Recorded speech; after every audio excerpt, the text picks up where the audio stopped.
waaye bu ñu réere mukk mbir ni on a un grand pays. On a un grand pays boo xam ne saa yu ñu demee ba nit ñi jaaxle ba njàqare am ba nit ñi foog ni lépp yàqu na bis bu ne dina am ñuy jóg ay góor ak ay jigéen taxaw am fulla ak jom pour delloo Sénégal li mu moom. tey gannaaw ba juge Sabassy Faye ca Ziguinchor waxee ni Ousmane Sonko li ñu ko teg jaaduwul tooñ nañu ko persécuté nañ ko bundu xataal nañ ko jéem nañ ko toroxal ba delloo si koon ay àqam ak yelleefam pour ñu dugalaat ko ci liste yi état bi bañ loolu dem cour suprême tey cour suprême yebal leen fii ñu ñëwaat ci Dakar ñu layoo ko fii juge bi tamit muy koo xam ne tey dugal na turam ci taarixu Sénégal ba joxaat na Ousmane Sonko dëgg ne nañu ko delloo ci liste électorale yi wax loolu nag mooy la ñu tegoon ci kawam lépp ba taxoon ñu génnee ko naax saay na du dëgg donc jox nañu Ousmane Sonko dëgg ci kaw état du Sénégal. avocat yi Maître Bamba Cissé wax na fi wax ju rafet waxu avocat la ñu ngi leen di féliciter ñoom avocat yi mësuñoo dellu ginnaaw ci liggéey bu rafet bii nga xam ne ñoo ngi koy def ñun ñii ñoo ñu jox confiance ne ñu mën nañoo gagner état bi ci lii ñu jaar ci wàllu judiciaire loolu la ñu wane ñu ngi leen ciy féliciter waaye du ma nangu ñu ni Ousmane Sonko amul kenn gañewul déedéet am na ku gagné am na ku gagné Ousmane Sonko moo gagné.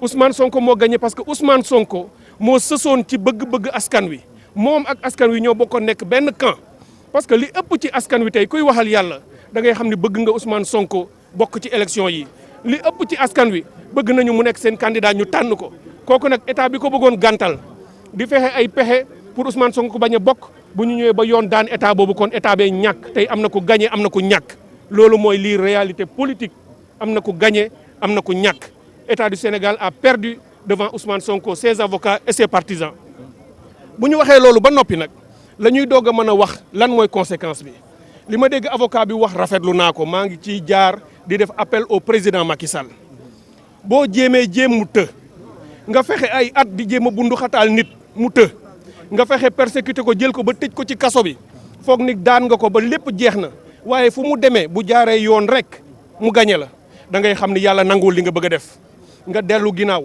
état bi naam am na droit tey def pourvoi maanaam ñu demaat ci yoon ñoom pour ñu attewaat yéexal jël rek lay doon yàggal rek lay doon jéem a xeexaat ak askan wi lay doon li may ñaan président Macky Sall il a une chance unique bii rek a ko dese parce que tout est des pour ñu jeexal dépôt wu candidature yi na nangu ni dootul mën a am ndam devant l'histoire et devant le peuple sénégalais parce que peuple bi la défier na nangu mu reculer ànd ak ñi mu àndal nañu nangu ni Ousmane Sonko askan wee bëgg mu nekk candidat te yàlla jàppale na ko ci loolu nañu ko jox ses fiches de parrainage tey jii incha allah dinañu fexe ba Ayib Daffé dem fa mu war a dem pour jëli ses fiches de parrainage nañu ko jox ngir yàlla pour la stabilité et la paix de ce pays pour ñu nangu li askan wi bëgg et réew mi bëgg ko ñu jox ko ñu nangu mu bokk ci élection présidentielle li ñuy ragal man Ousmane Sonko kenn gënu ma koo xam ci réew mi ci wàllu politique ak ci wàllu xamante ak ci wàllu xaritoo Ousmane Sonko du koy fayonte Ousmane Sonko du koy toroxal doomu aadama bu fekkee dañu ragal ni bu faloo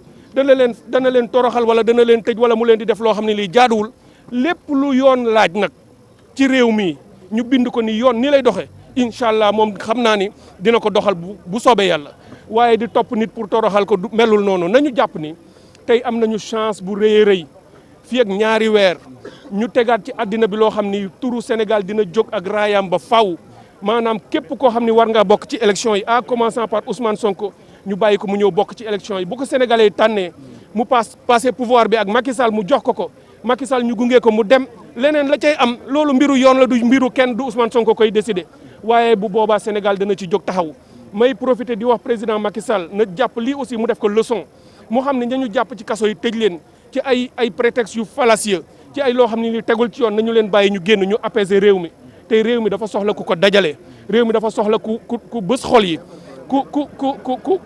ku defaat ba sénégalais retrouver waat autour de l'essentiel et autour de notre drapeau national donc moo tax ma koy ñaan mu jaar ci yoon woowu may am fierté di remercier ñëpp ñi nga xam ne mosuñoo dellu ginnaaw ci combat bi dañu yàgg am histoire yàgg am espoir ak espérance que dëgg dina mës a feeñ te tey loolu mooy cëppaandaw bi fii dëgg feeñ na jox na dëgg Ousmane Sonko ñu ngi sant di gërëm dem yaakaar ne dinañu continuer dans cette voie pour le triomphe de notre peuple inchallah. Je vous remercie. Eh bien, je voudrais dire seulement à la suite des brillants avocats qui ont parlé ici que c'est un grand jour, un jour glorieux, un de ces grands jours dont les Sénégalais ont le secret. Ce pays peut avoir des difficultés, c'est normal. Nous faisons face à énormément de défis et de dangers. Mais à chaque fois que nous sommes menacés, à chaque fois que nous sommes en doute et dans l'incertitude, le peuple, il y a toujours des franges de ce peuple, il y a toujours des Sénégalaises et des Sénégalais qui savent s'élever au-dessus de tout, qui savent prendre leurs responsabilités, aller dans le sens de la vérité et de l'histoire. C'est ce que nous avons constaté aujourd'hui dans ce tribunal. Vous avez vu que lorsque le délibéré, la décision du juge a été prononcée, comment les gens sénégalais ont réagi. Je suis sûr que ces cris de joie que vous avez entendus ici dans ce tribunal sont les mêmes cris qui ont fusé de partout dans le pays. Aujourd'hui, vous allez voir que ce pays, partout, la majorité des Sénégalais auront le cœur apaisé. Ils auront l'espoir qui renaissant. Ils vont comprendre que ce pays peut encore aller de l'avant. Nous félicitons ce juge qui n'a rien fait d'extraordinaire. Il n'a fait que dire le droit et juger selon son intime conviction devant la toute-puissance d'un État qui se croyait tout permis. Je ne parle même pas de l'État du Sénégal, parce qu'il ne s'agissait pas d'un problème entre Ousmane Sonko et l'État du Sénégal. Il s'agissait d'un petit différend entre des gens qui aujourd'hui incarnent momentanément l'État du Sénégal, Macky Sall et son parti politique, et un acteur politique dont ils ne veulent rien entendre sur sa trajectoire, qu'ils veulent empêcher d'aller à une élection et dont ils veulent empêcher le destin de s'accomplir. C'est pour ça que la décision du juge est historique. Après son collègue Sabassi Faye à Ziguinchor, le voilà aujourd'hui qui a posé un acte d'avenir, un acte important qui va certainement changer le fil de l'histoire. Ce que je demande simplement au président Macky Sall, c'est qu'aujourd'hui, il est évident que Ousmane Sonko va être réintégré dans les listes électorales. Il faut qu'on remette à son mandataire ses fiches de parrainage. On a encore une dizaine de jours, un peu plus, pour qu'il aille faire ses parrainages, que ce soit le parrainage citoyen ou les députés, il a le choix, mais qu'on lui permette de participer à cette élection, parce que telle est la volonté de ce peuple sénégalais. Ce que le juge a dit, il l'a dit au nom du peuple sénégalais, parce que la justice est rendue au nom du peuple. Ce n'est pas un simple juge, c'est celui qui a parlé aujourd'hui au nom de tout le peuple sénégalais. Et c'est ça la volonté de notre peuple. Il faut que le président le comprenne et qu'il aille aussi dans le sens de l'histoire. Il en sortira grandi. Macky Sall n'a plus rien à perdre. S'il va dans ce sens, s'il laisse à Ousmane Sonko obtenir ses fiches de parrainage et participer à cette élection, il en sortira grandi et le peuple sénégalais en sortira grandi.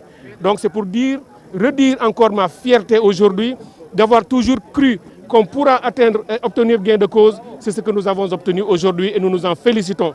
Le Sénégal en est sorti victorieux. Le drapeau du Sénégal aujourd'hui partout dans le monde, on va dire qu'un juge encore à Dakar a redonné droit et vérité au principal opposant au Sénégal face à la toute-puissance d'un État. Alors ça, c'est quelque chose de majestueux pour le peuple sénégalais et je m'en félicite fortement. Donc c'est pour dire à tous les Sénégalais, tous nos compatriotes, tous les républicains et les démocrates de ne jamais reculer, de ne jamais renoncer et de ne jamais céder au découragement. Le changement aura lieu en 2024. Ousmane Sonko, il faut que Macky Sall accepte aujourd'hui d'en tirer toutes les conséquences, de le libérer de la prison. Parce que toutes les charges qui sont retenues contre lui sont des charges fallacieuses. Ousmane Sonko n'est ni un rebelle ni un terroriste. Il n'y a aucune force obscure dans ce pays. Qu'on le laisse rentrer chez lui. Ces accusations ne tiennent pas la route. Ce qu'ils ont décidé de faire en 2024, le changement aura lieu. Quelle que soit sa forme, Inch'Allah, ils ne seront plus au pouvoir. Et nous créerons les conditions pour que Ousmane Sonko participe à cette élection. C'est ce que Macky doit comprendre. À lui de choisir de rentrer dans l'histoire aujourd'hui et pour l'éternité ou d'en sortir définitivement. Nous lui laissons ce choix et nous prions le Seigneur pour qu'il l'aide dans son choix, pour qu'il ait un choix éclairé, pour que Macky Sall ait une décision éclairée. Nous voulons que Macky Sall réussisse à comprendre que Ousmane Sonko, lui, il ne peut pas empêcher le destin de Ousmane Sonko de s'accomplir. Et nous voulons que ce destin s'accomplisse dans l'intérêt du peuple sénégalais pour que ce peuple soit apaisé. Les Sénégalais sont fatigués. Nous avons vécu ces 2 dernières années énormément de drames, de tragédies. Les familles sont disloquées. Des milliers dorment en prison. Des milliers de Sénégalais sont morts dans la mer pour échapper à la prison parce que beaucoup sont partis, non pas seulement pour des raisons économiques, mais ils ne voulaient pas qu'on les arrête parce qu'on les recherchait. Est-ce que ce pays peut continuer comme ça? Il est temps, je pense, de revenir à la raison et de discuter sur les façons de sauver ce Sénégal. Macky Sall a une grande responsabilité. Il va partir dans 2 mois, qu'il nous laisse un pays uni, un pays réhabilité, un pays démocratique et en paix pour que nous continuions sa construction. Je vous remercie. Je suis très ému aujourd'hui parce que cette victoire est très belle. Merci beaucoup. Merci à vous. merci mu nekkoon docteur Cheikh Tidiane Dièye moom la ñu doon dégg ay kàddu ngir mën a xam exactement fan la ñu toll ci li nga xamante ni moom mooy ëllëgu Ousmane Sonko.